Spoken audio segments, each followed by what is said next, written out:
et évacuation sanitaire. La déclaration de Biya qui inquiète les ministres.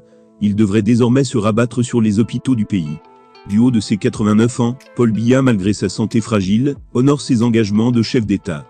Il a adressé à la nation ce 31 décembre 2022 son message de fin d'année, comme il a l'habitude de le faire depuis sa prise de fonction. Durant près d'une demi-heure, le chef de l'État a passé en revue la situation du pays dans presque tous les secteurs. Paul Biya a une fois de plus démontré à l'opinion qu'il est le véritable maître à bord. Plusieurs parties de son message, selon certains analystes politiques, seraient adressées à ses collaborateurs. Sur le plan sanitaire, le chef de l'État a indiqué que le Cameroun dispose désormais de l'infrastructure nécessaire permettant d'offrir des soins dans des domaines pointus. Le centre hospitalier régional et l'hôpital général de Garoua ont été inaugurés et mis en service. Grâce au relèvement de l'infrastructure et du plateau technique de plusieurs formations sanitaires, notre pays est désormais capable d'offrir des soins de qualité dans des domaines particulièrement pointus, tels que la chirurgie cardiaque ou la transplantation rénale, pour ne citer que cela, a déclaré le chef de l'État.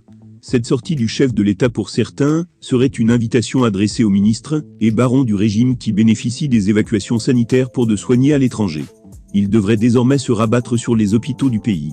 La création au Cameroun des meilleures infrastructures sanitaires ne saurait dissuader les membres du sérail qui souhaiteront se faire soigner à l'étranger. Leur choix n'est généralement pas motivé par la qualité des prestations. Un ancien secrétaire général de la présidence m'a confié qu'il ne s'agit pas méfiance ou de manque de confiance des infrastructures, mais de la mentalité des Camerounais. Imagine fiston qu'une personnalité, comme le président de la République, tombe dans les mains d'un médecin qui ne le porte pas à cœur, ou simplement qui est de mauvaise humeur, nous apprend l'éditorial de ce jour.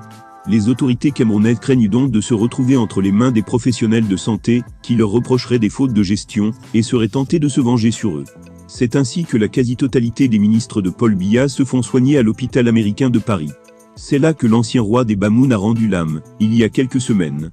Le président de la République, à défaut de dépêcher des médecins occidentaux à son chevet, se fait régulièrement soigner en Suisse. Lors de son dernier court séjour privé, qui a duré près d'un mois, Paul Biya aurait été soumis à une batterie d'examens médicaux.